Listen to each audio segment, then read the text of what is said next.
better tune in and bring your whole crew in, cause this show's the shoe-in. We choosing LeBron versus the 90s bullies. Who wins? Assuming that you win the right frame of mental. They just play the sound, we'll break it down, plain and simple. Keep a single point of view, we'll write the plural. And always stay 2 steps ahead like a Euro. You borrow, you can count the points like your block's late. And they gon' drop another hot take soon as this beat drops. Wait, already dropped one, the whole game's on lock, son. Your corner get Mossberg, the QBs and shotgun. The same debates held daily at your barbershop. Except they're making points fall quicker than the hard to flop. Button up appearances, but with a rougher lexicon. Nothing but realness. What is up, everybody? Thank you for joining us on Just Critting Around. As you can see, my counterpart on the East Coast is no longer Chris. Well, I say no longer. He's on a little sabbatical to California right now. So we have Matthew Thompson from Raleigh, North Carolina. All right, little north of Chris. Yeah, a little northeast of Chris, right in the heart of NC. Y'all may or may not be familiar with the area, but, you know, right around UNC, NC State, all the, colleges. We rule college basketball, you know how that goes. So that's where I'm from. That's where I'm repping today. Got you. Well, good to have you. We hope to have a good discussion. And then below us is Diggs. What's going on, Diggs? Not much. I'm repping Maryland, Silver Spring. I know ain't nobody heard about it, but that's my hometown. Silver Spring. Yeah, I don't. I know. Where's that close to? It's close to D.C. Okay. Yeah. Everybody's heard of D.C. That's cool.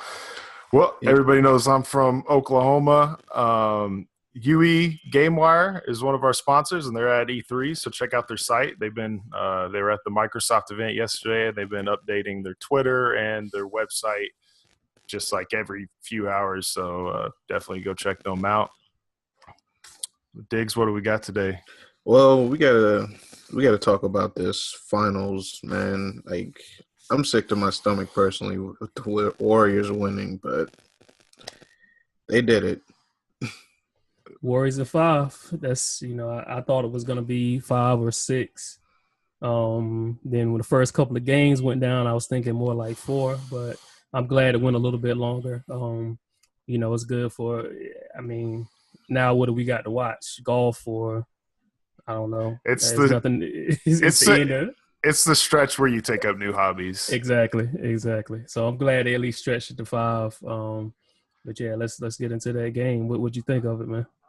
So I thought that it was, basically the best team. I thought, honestly, the Golden State was the best team last year. Draymond got suspended.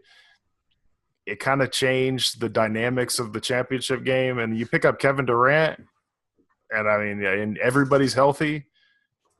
It kind of, it went like I thought it went. They were going to win in 6. But 5, I could definitely see. I could have seen a sweep too. It wasn't that fun. I was wanting a little more in the finals. I thought Cleveland's game plan wasn't that great. And then some players didn't show up. J.R. Smith showed up the last couple games, but Tristan Thompson, he's still, like Chris said, on the milk carton. He had a couple plays here and there the last 2 games since we talked about him. But, you can't be taken out of a game like that by David West and Zaza. There was just a lot. Cleveland, they could have had a different game plan that I think would have made the series better. But in the end, I think Golden State, it was theirs to lose. Yeah, those first three games, Tristan was kind of non-existent. But honestly, tonight, I don't know what else LeBron could have wanted from his squad. You know what I mean? Maybe Kevin Love, he was kind of ghost, even though he made some good plays on the offensive boards. But he had Tristan. I think he had about 15. He was keeping the ball alive. Tristan put the ball on the floor and drove to the basket, I think, 3 times. I've never seen that before in his NBA career. If you got Tristan Thompson that's going to be making plays on the ball. You got Kyrie is going to do his Kyrie thing. I guess he got banged up a little bit in the game, so he wasn't quite as sharp in the fourth quarter. But, he played well. J.R. Smith, he hit some shots last year, but the shots that man hit tonight and last night, he's hitting fall away jumpers from in between the arc and the half court line. He's hitting contested threes. He's hitting 4-point plays at the end of the game. You can't ask really for anything else. I mean, in my opinion, LeBron got exactly what he needed from his team tonight, but that speaks towards the Warriors. That they're just too strong. Clay wasn't super sharp tonight, but you got KD and Curry, and they're balling the way they're balling. I don't really care what the other team does; they're not going to win. Yeah, does this Warriors team? Do they beat the '96 Bulls? You know what? It's all about the rules, man. If they're going to call it like tonight, the officiating I thought was much better than the last two games. It was tight at the beginning, and then towards the second half, they let it flow a little bit more. If they're playing like that, where they're going to call all these touch fouls like they called tonight, then, yeah, I think the Warriors would give Jordan and the boys all they want because, I mean, you're not going to stop Steph from running around the court. I guess Steve Kerr. Steve Kerr is not going to be running around, chasing Curry all night. That Curry would abuse that matchup all night long.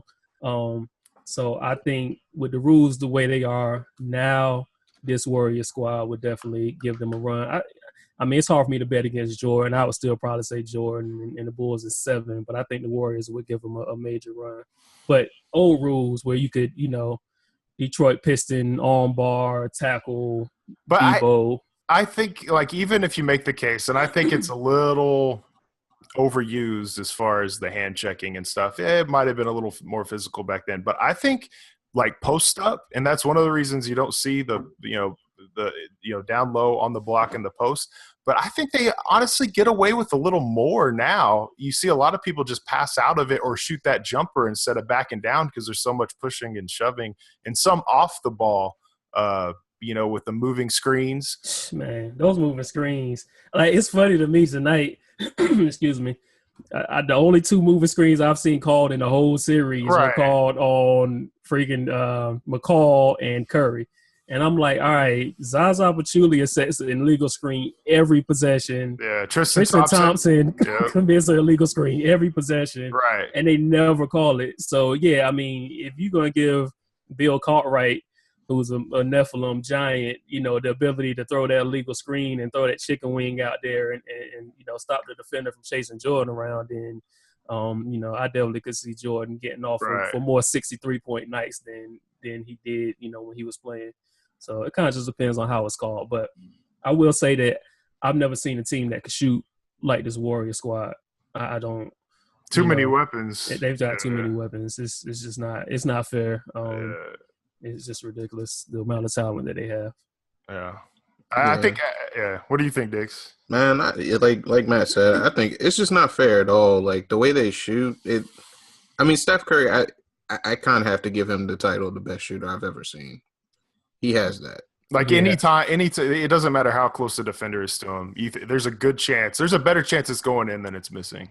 Definitely. He's the only player you see who will take a ridiculously bad shot and you almost expect it to go in. He'll be, one of those ones where he'll have an inch off of a screen and he'll pull up from 5 or 6 steps behind the arc. And you expect it to go in more times than it's not. And I've never seen a player like that. I mean, Ray, if he came off a screen and did his little curl, but that's a wide open curl that he's supposed to hit that. But the difference is Curry can create his own shot or do like Ray Allen and catch it, off not with the ball in his hands, come off a screen. So he's a phenomenal shooter, and I think I've heard people say, well, he's taking bad shots. Well, it's not a bad shot if he's shooting the ball. I don't care what it is. Right. I mean, if you're shooting 45, 50%, then it can't be a bad shot. If you shoot from half court 10 times for an average player, that might be a bad shot. But if you hit 4 of them, then it's a good shot regardless. So. Yeah, it's relative to who's taking the shot. Exactly. In Steph Curry's case, pretty much every shot he's going to take, in my opinion, is a good shot for the team, unless there's somebody wide open underneath the goal that can get an easy dunk. And still, it might still be a better shot because he's going to get 3 points instead of 2. And what's also not fair is he got that handle. So if you try to jump up on him and get in his space. You know, boom, 1-2, and he's past you. The only chance you guys if somebody circles over to help, and then he's kicking it out to Clay for a 3. He's kicking it out to KD for a 3. Freaking Iggy out there hitting threes a night. You know, that lineup of doom, or even if they don't have that lineup in, they usually got 4 shooters on the floor at all times. So it's not possible to stop them. They have to stop themselves. And Zaza is never in the end of the second quarter or like in crunch time, right? Because everybody can shoot free throws on their team. They usually have him off, and it's Draymond and Clay, Steph, KD. Everybody can shoot, so you can't go out there and just foul somebody and send them to the line. They're going to kill you. Exactly. So it's bad. Not to mention that 3 of the 4 players can find their own shot. That makes it very difficult. But do y'all think that the Warriors are bad for the NBA, and should be some more restrictions, like preventing from a Kevin Durant from going there? I'm going to say what I said, I think 3-4 episodes, the Elite 30, the uncapped 30. Oh, wow. Cures it all. It cures it all. That's all I got to say. If you're going to pay – look, Steph Curry on the open market is worth 50, 60, maybe 65, 70 million, depending which owner wants to pay him. He might be worth 70 million a year. Do you think he's going to stay on this Warriors team if an owner is going to pay him $70 million to be on their team? Would you stay? I mean, it's all relative, man. Like, you never know. Who's to say, okay, so in your scenario, you got Steph, he makes 70 for the next couple of years. Who's to say that third year, after he's pocketed 140 million, that he won't go join up with LeBron and take that less money to go get a championship? You know what I'm saying? You already paid that man $200 million in 3 years. So after that 3 years, he's still in his prime. Why can't he go somewhere and chase a ring then? Then you have the same situation popping up right back again. Well, you would have to. I mean, you have to have at least a 3-year contract on these players. But So I do get your point. After the 3, he could, but he's going to be older. He'll be 20. He's 28 now. He's 31. So 31 Steph. Steph's game translates a little better when exactly he's older because he can shoot so well. So I agree. But some of the more athletic players, when they start getting up in their 30s, it won't be as bad. But I mean, we'll see. I mean, what would you do to fix it? I mean, personally, I don't have an issue with it. I'm of the mindset that regardless of what you're talking about, if you're talking about a sandwich or if you're talking about which team you're gonna play for, you go to the best option, regardless of what it is that you're deciding upon. When KD came up for free agency last year, he looked at the landscape. He looked at all the NBA squads. He said, you know what? That team right there is the best option. Why shouldn't he do that? Why shouldn't he go somewhere where he can play with 2 other stars and Draymond, get one-on-one matchups all game, get the same money he would get anywhere else in the NBA? Why wouldn't he take that option? I don't understand. I'm not following. In basketball, it's ethically and morally wrong for a superstar to do such a thing. Ethically and morally wrong. What sport is there that anybody, a star or a role player, wouldn't look at the situation and pick the best situation for himself, regardless of who said, okay, you say it's the easiest route. Okay, possibly it was the easiest route for him to get a championship. No, it definitely was the easiest route, but it was also the best place for him to be. Would you not agree that Golden State this year was the best place for Kevin Durant to be? Maybe. How could it not be? He got the same amount of money. He got a ring. He got to play with 2 other stars. He got one-on-one matchups all game long. That was the best situation for him to be in. Huh? Do you want it to be the easiest place or best? No, I want it to be the best place. It doesn't have to be the easiest. It checks all the boxes. He got paid the same. He got the coverages he wanted. He got a team. He didn't win the MVP, but I mean, he does have an MVP, but he didn't win the MVP. So. He didn't win, but he was hurt. There were people that said he was on the track to be the MVP before he missed so many games. He went to that squad and he showed out the entire year, got the finals MVP. This was the best situation for him to go. And I don't understand why a person a kid, anybody could be knocked for looking at the situation and deciding, hey, that's the best situation for me. I'm going to go take that situation. You talk about now this is excluding OKC. If he decided to stay in OKC, I'd be like, okay, cool. You took the route of loyalty, I guess. But obviously, him and Westbrook weren't as cool as we all thought they were. They didn't gel well together on the court. So taking them out of the equation, looking at the whole rest of the NBA, the best place for that man to play basketball this year was in California, in my opinion. Okay. It's a business, and I get you from there. But this is the same team that you lost to in the playoffs when you were up 3-1 the year before. And you just say – so there's some spirit of competition in basketball, right? Would you not agree? There is. Okay. So if I'm Kevin Durant and I'm playing a team and it's just a tough series, there is no way – I don't care. Any basketball player besides maybe a Kevin Durant, and maybe you could kind of say, but that would be similar to LeBron joining the Celtics. I cannot see myself saying, hey, I want to play with you guys next year because we were up on you 3-1 and you guys came back and we could be even better if I was there.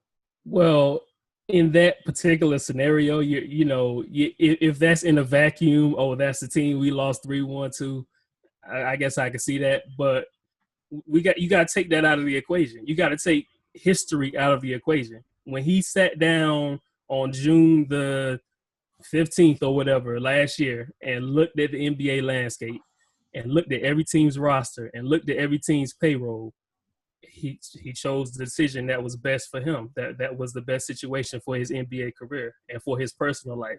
So I don't understand how you can knock that man for that. I mean.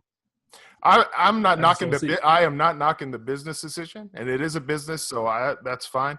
But I am knocking kind of like the basketball player be the great lineage that he because he is one of the greatest. I just can't see other greats doing something like that. Especially a team, if it had been any other team but Golden State, it could have been San Antonio. They're in the same conference that I would have felt a little different. But it being Golden State, it's just how it worked out. Well, see, this is also where you're erring right here. He's boys with all those guys on Golden State. You know what I'm saying? This is not like Jordan going to join the Pistons that he hated and that hated him. This is not a bitter rivalry. This wasn't a rivalry at all. Golden State owned OKC. Other than that one series where OKC got a couple of games off when Steph Curry was hurt. This is not a rivalry. This is Golden State is the hammer and OKC was the nail throughout the last few years of Curry being there. So he looked at the situation and said, hey, my boys play on that squad. I don't care that we just played them. We've been friends. We've been cool since the Olympic team. So he decided to go play with his boys.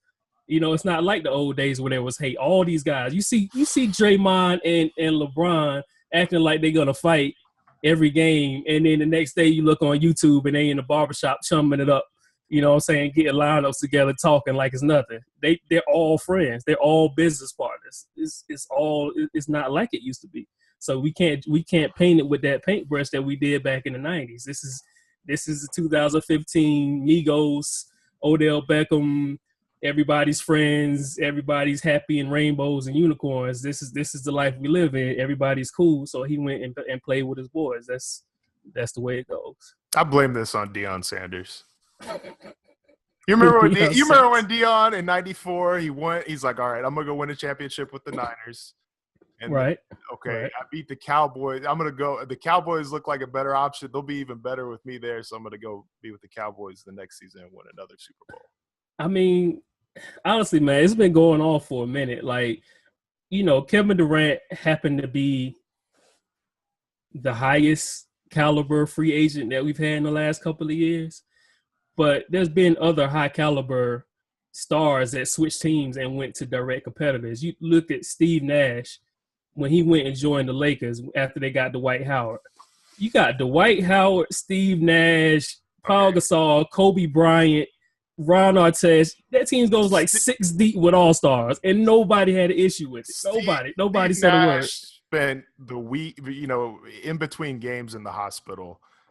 I'm just He saying, was, he was this man Steve Nash looked at that Lakers squad. They were like 5 deep with Dwight Howard and Kobe and Powell and all them boys. And he said, you know what? I'm going to go play with that squad and go get me a ring, even though it didn't work out for him. Yeah, he was like 37 or 30. Who cares? He was still balling.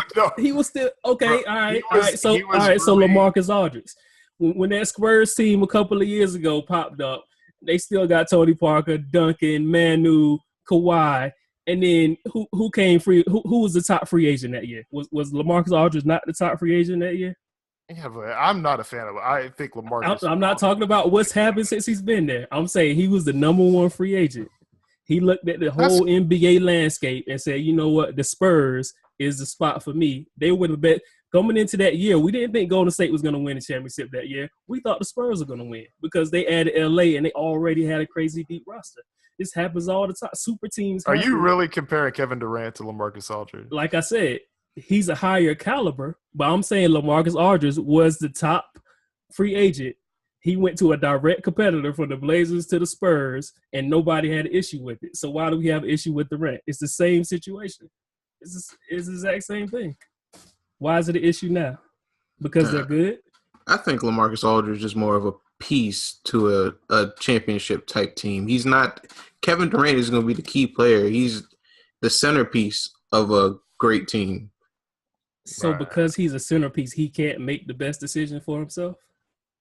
Because nobody's mad at Kevin Durant. Yeah, I don't disagree with They're mad at the situation, how the NBA set up and how he was able to pull this off. It's kind of one of those people that they're not cheating on their taxes, but it's a corporation that they're not necessarily cheating, but they're doing something that's within the rules. But not everybody's happy about it. They're like, they're getting away with murder. Look, nobody's ever happy. Nobody's ever happy when the smartest guy in the room gets away with something. But he's the smartest guy in the room for that reason, because he looks at the situation and realizes did every NBA team get that $24 million extra cap space between last year and this year, or was it just the Warriors, or was it every team in the NBA? It was every team, correct? Correct. So because they was smart enough, and Curry was smart enough to sign a contract that didn't bog his team down, and they got other contracts that are friendly, and he got that $24 million increase, at the same increase that everybody else got, and they used it wisely to pull off the coup and get Kevin Durant. Everybody's mad at them, and everybody's mad at they're the smartest man in the room. You can't fault them for that. I don't like Kevin Durant for making that decision, because I think it goes against competition, like I said, and it makes him – whatever with KD. But I think the rules need to be fixed somewhat, so that doesn't happen again, because it's just going to continue to happen. I mean, it's going to keep happening regardless of how you set up. Regardless of how you set it up, if a player has been in the league, he's already had his payday, they're always going to be chasing. LeBron. Okay, first of all, let me rewind, because last week, I believe, I heard you and Chris sit here and say that if the Warriors win, they deserve to have an asterisk beside their championship. That's the most ridiculous thing I ever heard in my life. Why? Because for one, they're number 15 in salary cap. Number 15. There are 14 other teams. There are 14 other teams that have a higher salary cap than them, including the Cavaliers, who are like $20-some million over the cap, and I'm supposed to feel sorry for LeBron, and his team is $20-some million over the cap. That's because those players want to get paid. His team is $30 million, paying $30 million more to their players than the Warriors are paying, and I'm supposed to feel bad for LeBron.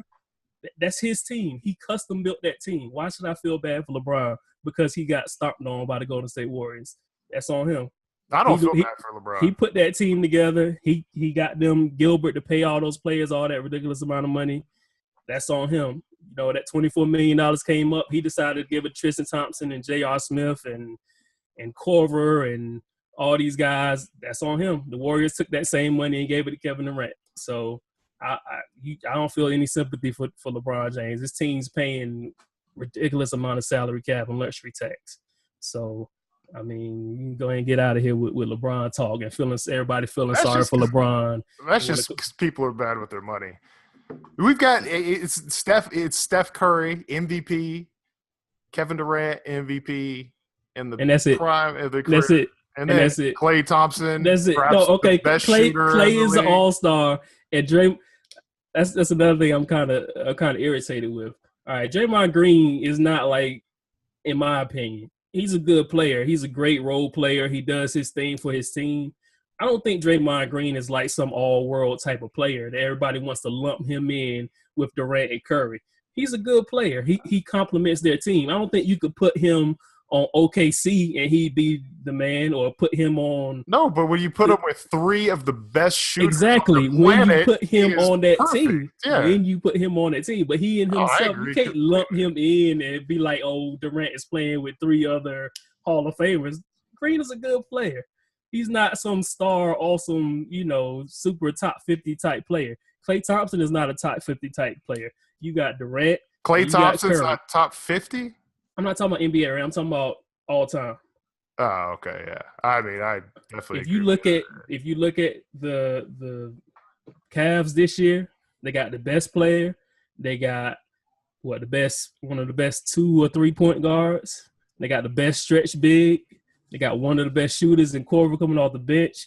Like, the rosters they're not that far apart. It's just the Warriors are better constructed with where they spent their money. Well, yeah. And they're obviously better coached too. And better coach, definitely. Yeah, that's true too. Well, I know we can go on all day with this topic, but let's go on and take a step back. We're going to talk about Cam Johnson not being able – well, he wasn't able to play immediately for UNC after transferring from Pitt, although he did graduate. But he was recently granted eligibility, like in the past couple of days.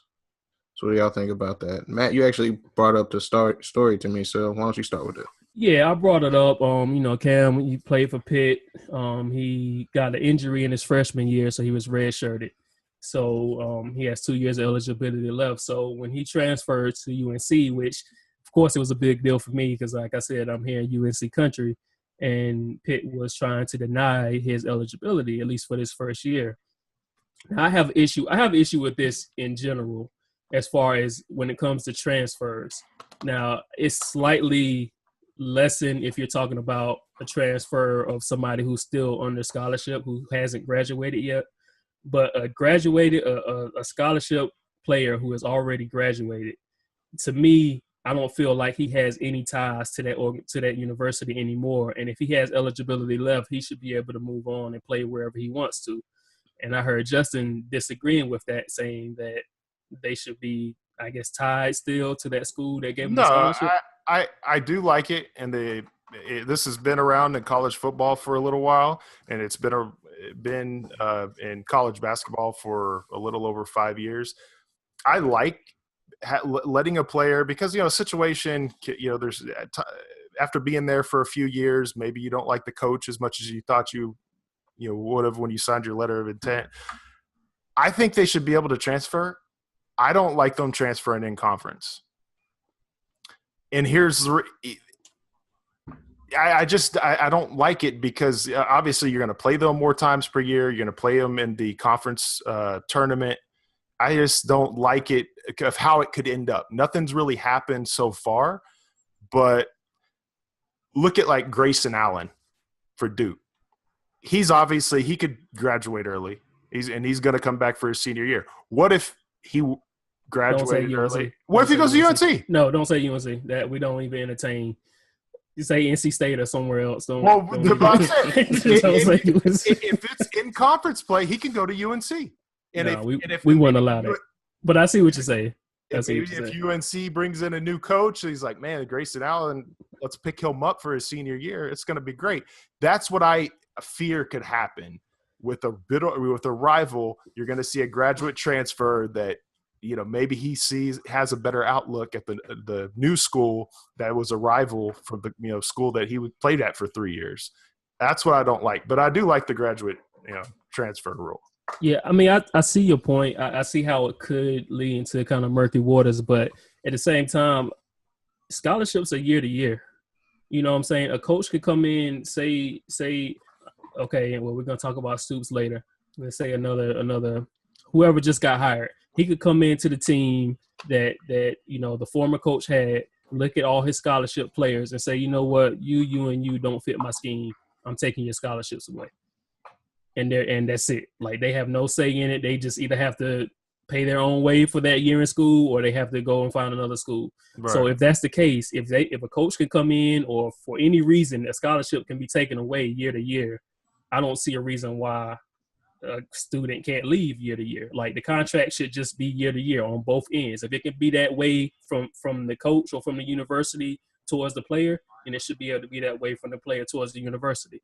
Now, if there's a 2-year, if they're guaranteed 2 or 3 years of scholarship, then I could see, them not being able to leave during that period. That's more like a contract.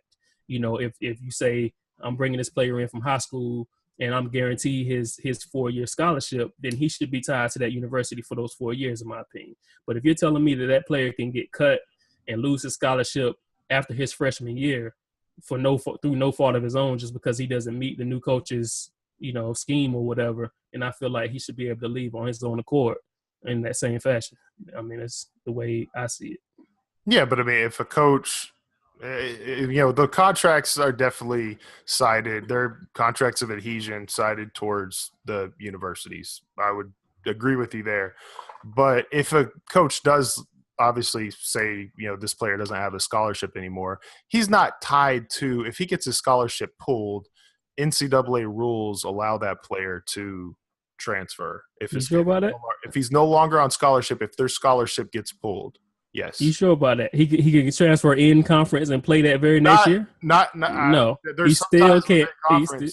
He still can't go in conference. See, that's what I'm saying. That's ridiculous. If your scholarship is pulled, then you are treated almost like a walk-on player if it's pulled. Most of these guys don't – that's why you don't see many coaches – you don't really hear about them getting pulled. It's usually because they're ineligible, something happens of that nature. But if a coach comes in, a new coach comes into a program and actually says, I don't like you because you wore the wrong deodorant, I'm pulling your scholarship, that player can go play at another college, and they'll grant a release, and the NCAA will grant a release. But I'm fairly sure he can't go in conference and play that next year. He will have to go elsewhere into another conference. Yeah, I mean that gets down to the conference rules. I'm not positive. I don't like, no matter what, I don't like a player transferring in conference.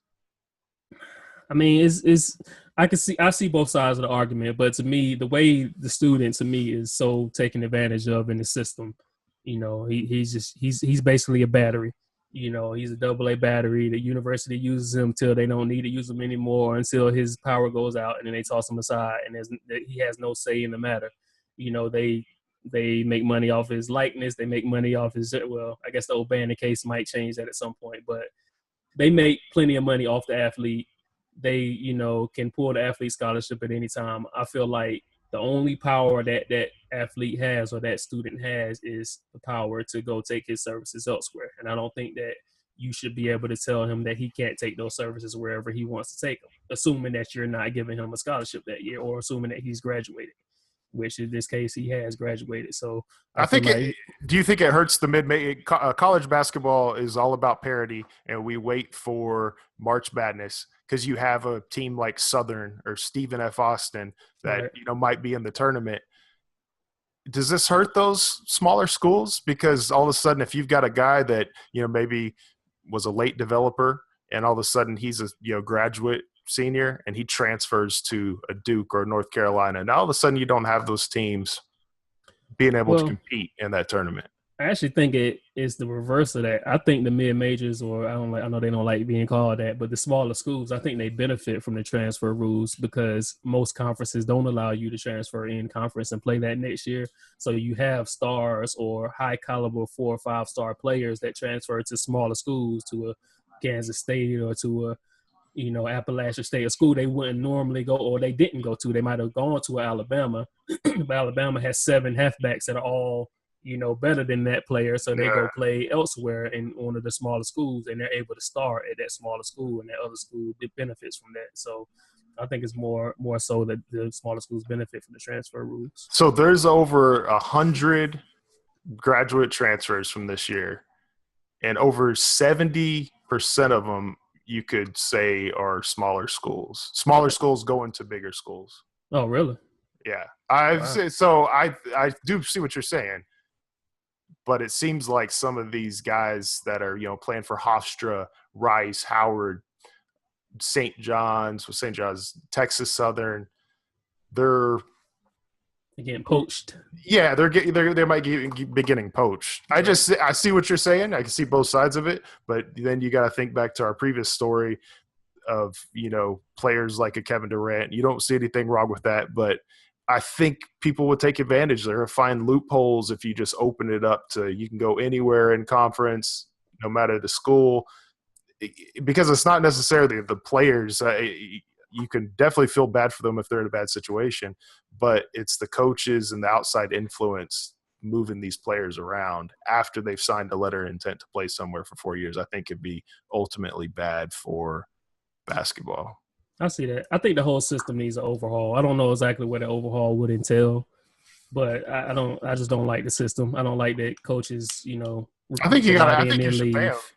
Yeah, I'll be just fine with that. Just have them as employees, man. Have them as. It doesn't have to be a ton of money because they're on scholarship. Give them something though. Yeah. Give them a decent wage, and I think that might prevent some people from going one and dones too. I'm sure it would. Yeah, they make enough money for the school, so I don't see why you couldn't pay them. Yeah, absolutely. So let's stay on the college level. I want to talk about Bob Stoops retiring from Oklahoma. Justin, I know you've been dying to talk about that, so why don't you go ahead and kick it off? Well, this is near and dear to my heart. Bob Stoops, 18 Don't years. Cry, man. Don't cry. It's tough. It really is tough. It really is. But no, I remember when I was in 8th grade and I was a big Oklahoma Sooner fan, and my aunt said, "I'm going to buy you season tickets." I was like, man, this is awesome because I've been to a couple games. So we go to get season tickets, and this is when John Blake was still coaching. Wow. Which it was the 90s were very bad for Oklahoma football. You could actually go pick what seats you wanted out of the stadium, and it was like something ridiculous, $20 a game. For a college game, it was just ridiculously low. And then comes Bob Stoops in 1999, takes the team to a bowl game right away, and then he wins the national championship his very next year. And the thing is there was some times that I really got onto Bob Stoops. I think a lot of other people did too. But OU, aside from 2 years, maybe you could say 3, they were always in the mix. And to be a football fan, any sports fan, and to have your team always in the mix, no matter at the beginning of the season, it's just so much more enjoyable. And so, I'm a little biased, but you have to probably put Urban Meyer and Nick Saban as the current coaches above him. I would probably put Stoops 3. I might slide him above one of them, but I do have to say he was the most balanced. Urban Meyer and Nick Saban, as great as they are, they're not – Bob Stoops is a family guy. He used to go eat lunch with his daughter before going down to Texas to play in the Cotton Bowl against Texas. He just had a lot of balance. He was very likable outside of the media. Oklahoma media kind of wore on him as they do Thunder players, etc. So I would definitely rank him in the top 3. I might even move him up into the top 2 of current coaches. I would definitely move him past Pete Carroll just because there was a lot of stuff going on in USC when Pete. Yeah. And so I definitely move Stoops above there. So I would say a top 3 coach right now. Definitely top 10 all time if you include everybody. A great career. And what I like about him is 2 years ago, he could have left. He had 8-5 was one of his worst seasons ever. Matter of fact, it tied for the worst season. I mean, some colleges would like to have that. And they were just the Oklahoma media was crucifying him. He could have left then. No, he gets it back on track and rips off 2 11-2 seasons, wins the Sugar Bowl against Auburn. Team is on top. Offensive line, defensive line is going to be better next year. A lot of players returning. I think they're going to be better next year just because they're better in the trenches, and he retires now. And so I do have a lot of respect for that, and that's kind of my story on Bob Stoops. I do have a lot of respect how he went out after I thought about it. Yeah.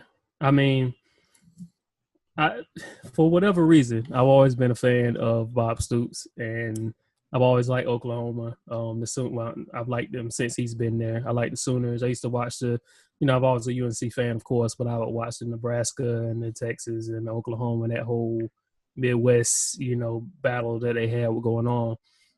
So I always thought that he was a good coach. But you know what the naysayers are going to say. The naysayers are going to say, okay, you won in year 2, and then your brother leaves, and then it's a wrap. You don't win anymore. You go to 3 more national championship games, you lose them all. You get destroyed by USC. You got beaten a couple of other ones. You lose all these other BCS games. I'm kind of looking at it from a distance. Like I said, I'm a fan, but they're like, how you have your team and then you have other teams that you follow. So I'm looking at it from that standpoint. And I see these players that he has, the Petersons, the Bradfords, like, these stars that he has coming through there, and he never can convey that into a national championship after that first one, after his brother left. So you tell me, like, is he a better recruiter than he is a coach? Like, some people have said that about, like, they can't say that about Roy Williams anymore since he took these last couple of titles with subpar teams. But before that, he was winning with star power. And so Stoops getting all this star power and not winning, what do you say to that? I honestly think Stoops is not a great recruiter. Okay. Really? He won the second championship where was with majority of the players were John Blake recruited players. Right. Second year when he won the championship. He's had some really good assistant coaches that have recruited California. And then obviously he got Adrian Peterson. That was his prized possession. But Sam Bradford was a 3-star recruit, 2.5, 3-star recruit. As far as getting great recruiting classes, OU is maybe in the top 10, but they're usually down towards the bottom of that top 10. I think his problem is, man, honestly, he did not he's a pretty stand-up guy, and I know people kind of say, oh, well, he didn't handle the Mixon situation correctly. Right. But he didn't cheat in recruiting. And I honestly believe that, some of these other guys cheat. And I don't think he cheated. I think he was a good coach. I think some of the big situations he wasn't prepared enough for, like the USC in 2005. They were maybe a little over confident playing that game. In 2003, when they played LSU, they changed up their they had wide receivers that hadn't really played all year, and they put them in the game because LSU's cornerbacks were physical. He did some boneheaded moves like that and still almost beat LSU. So I think it was big game Bob, especially early in his career. I think some of those bigger games, he just wasn't able to put it all together. And then against Florida in 2008, Oklahoma had the best offense ever. Right. I had seen the college football field. They were averaging almost 50 points a game. I think that month or that, 40 days off took a little bit of a toll on the offense and, favored a Florida-style team over. And, Florida won by a touchdown. It wasn't that big a loss. So I think, put it into context, those are some of the things that I see happened. But he wasn't a great recruiter. I think he was just a balanced, really good coach all around, and he has a great legacy. Yeah, definitely. I agree. I mean, I like I said, I've always liked Stoops. I've always respected him. I wouldn't put him as high on my personal list as you did. But when you frame it with the allegations and with the the misconduct and all that stuff that some of the other coaches have had, then as far as him being pretty much spotless, other than the Mixon thing, you can put him up there. But just as far as the record goes and championship goes and wins goes, you can't really put him up in the top 2 or 3. He will have to be right around maybe 4 or 5. But I mean, he's definitely a really good coach. I like the way he left. He left, like you said, he left the cupboard full. He had his man waiting. And shout out to Lincoln. He's an ECU guy, or at least he was at ECU. Yeah, he's the offensive coordinator. Yeah, exactly. So, I've seen some of his work, how he destroyed the Tar Heels with that offense several times. And he's a genius. I mean, look what he did to Auburn in the Sugar Bowl. Exactly. As long as he can recruit, that's my only concern. because I do have some concerns about a few guys that he brought in. He's brought in some decent guys, but if he can get good coaches around him to recruit, he's going to be a threat because his offensive mind is Mike Leach, but with the running game and a little variation of that, spread offense. So right, but that's what the kids like playing now. Like they don't. Okay, yeah, you got Saban. He's going to get who he wants to get, and kids are going to come play in that pro-style offense. But anybody that doesn't want to play at Alabama is going to want to play on the spread, high numbers, run the ball, high flying, run up the score. They're going to want to play in that kind of offense. So I think he'll be able to bring in some talent. So for your sake, I hopefully he's able to do well. I hope so. Yep. All right, fellas, it's top hat time. Top hat time. What do we got? How much time? Hold on. Let me throw it. This is twofold right here. This is for my man KD. And it's also it's also to throw Justin off a little bit. You know what I'm saying? Throw him off his game a little bit. What you got? All right, so we got. I think we're doing 4 topics today. Gate. Still no proof of vandalism of LeBron's front gate in LA. Wow. As anybody who knows me knows, I'm not a LeBron fan at all. Not even a little bit. I saw LeBron when he played in high school here in Greensboro. He played like a holiday tournament, and that's the one. I don't know if y'all remember. I think he was out there with his car and all that stuff. I don't know. I've just never been a fan of his. I think he's I'm just not a fan. But I don't see what he would have to gain by fabricating a story about, somebody vandalizing his home. I don't see – he already had the nation's sympathy for whatever reason. I already said I don't know why anybody was sympathizing with him, but I don't see what he would gain by doing that. So I don't really believe that, I think it happened personally. I don't think it was – I like LeBron, and he's been a stand-up guy, so I don't know if it was necessarily him. I think it – just because, if you look – man, I got to take this off. This thing's messing me up. If you look at how it went down, and it just – there was no proof. The cops don't have any proof. We just have the word, and so maybe it was somebody within LeBron. Maybe it was a hoax. Maybe it was somebody that said, hey, LeBron would be a great spokesperson for – Black Lives Matter, NAACP. I'm not going to get into that stuff, but maybe LeBron saw that. He's like, yeah, man, I'll speak out. And then he's like, or if you don't like LeBron and you think he's a bad guy, you would say, yeah, LeBron planned this to get his name out there and to, for everybody to feel like he's the victim. I don't really quite agree with that, but I do think that, it just doesn't all add up because there's no proof. There was, it was on the gate, supposedly for an hour and a half, 2 hours. People are obviously walking their dogs or running in Brentwood. Nobody took photos. The delivery guy, the newspaper guy didn't take photos. If stuff doesn't add up, you would have at least seen some leaked photos besides the ones that you saw originally or heard about. I tend to agree with everything you said, except that, stuff happens sometimes, man. You just get situations where, people don't take pictures. People don't, Okay, so I did a spoken word for my wife at our reception, and the people in the building really enjoyed it, to say the least. It was everybody who was at the wedding still talks. Still, this is 9 years later, and everybody still brings it up to me every time they see me and her together. Oh, I still remember that spoken word poem that you did. People recorded the entire reception, the wedding, afterwards. Pictures were taken.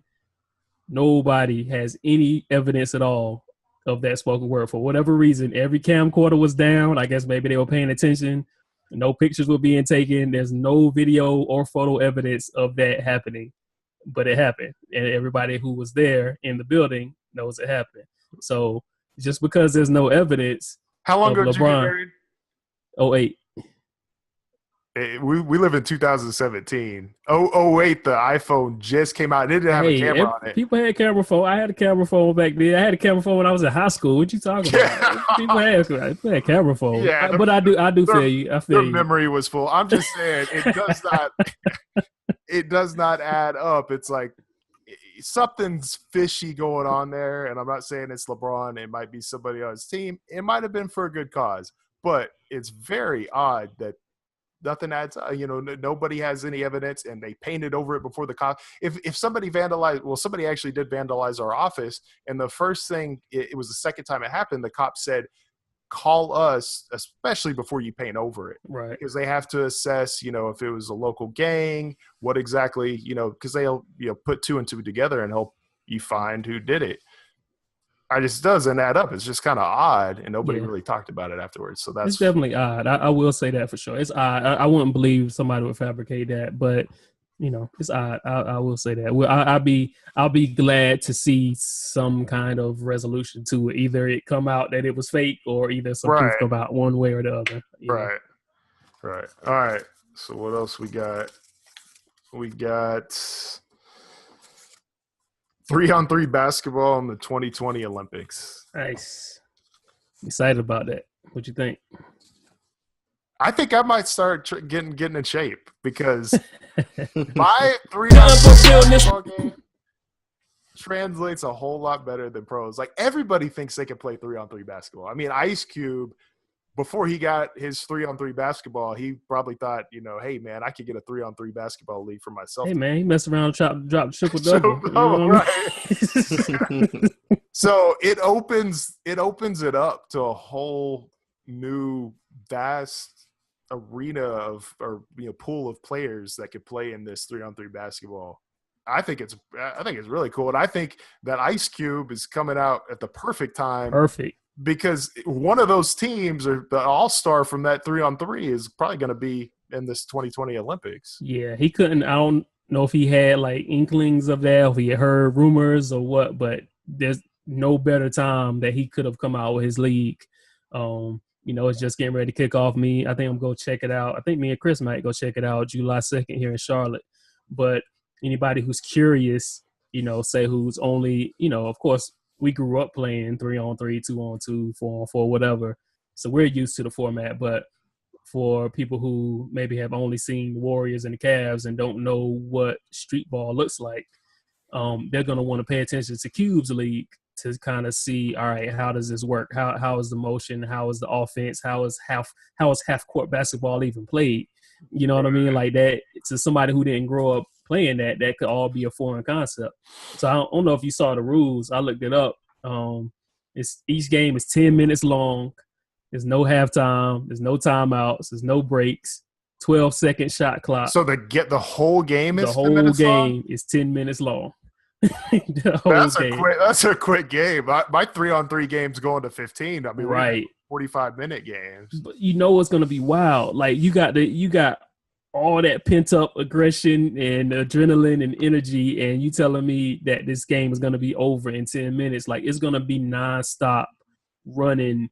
I mean, almost, Well, and they have to, because it's 12-second shot clock. 12-second shot clock. That's like inbound, one pass, maybe two passes and shoot. One pass, pick and roll, shoot. Like, there's no time for ISO ball in a 12-second shot clock. So all the basketball that a lot of people are used to seeing is not going to be, it's not going to be there. So that's going to be very interesting to see. 10 minutes long, no timeouts, 12-second shot clock. That's going to be run and gun. That's going to be like an NBA Street. Literally, that's going to be like NBA Street that was back on the Xbox 360, but it's going to be in the Olympics for a gold medal. That's pretty tight. That is. All right. Last one, because I think we're running over time.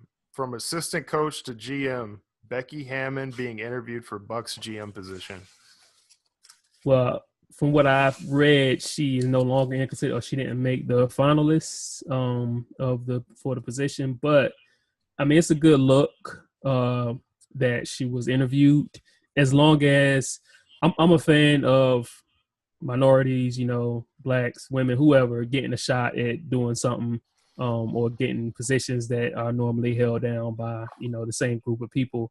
But I do hope that she has the the But I hope she has the resume to deserve that shot and because not just being given that shot because she's a woman. That's the only thing, because I think obviously black coaches should get just as much of a chance as white coaches, but it started to feel like they just brought them in to bring them in. Right. It was the Rooney Rule was just they were just bringing the coaches in to fulfill their requirement.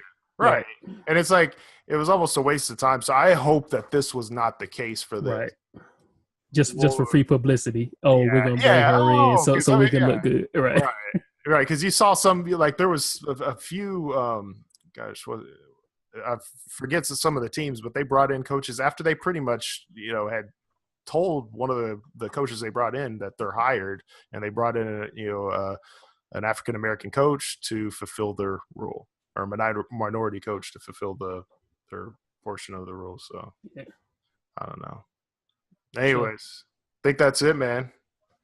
So, cool. Before we go, shout out to I'm not a hockey fan at all, but Penguins taking their title last night. Crosby, like I said, I'm not a hockey dude, but you got to recognize greatness. You know what I'm saying?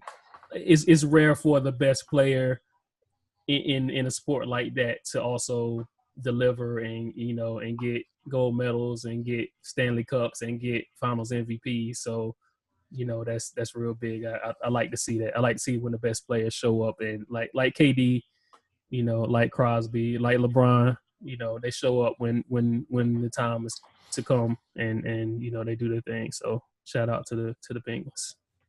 Yeah, good job, Penguins. All right, man. Well, Diggs, appreciate it. Right. Matt, we'll have to have you on again. We had some good discussions. Sure. Took time. Chris, be safe out in Cali. Thanks for joining us. Be sure to check out uegamewire.com. This is episode 9. Join us back next week. KD. For episode 10. And hopefully this Warriors team will get disbanded. It's over with. We can actually get some competition in the league again because it was kind of boring this season, to be honest. Hopefully, if ESPN's not dumb enough to just pour money into the NBA's pocket, then this wouldn't happen because obviously the viewership would start. LeBron will be in LA in a couple of years, so then it'll be more competition in the West, right? Don't say that. All right, y'all. We out.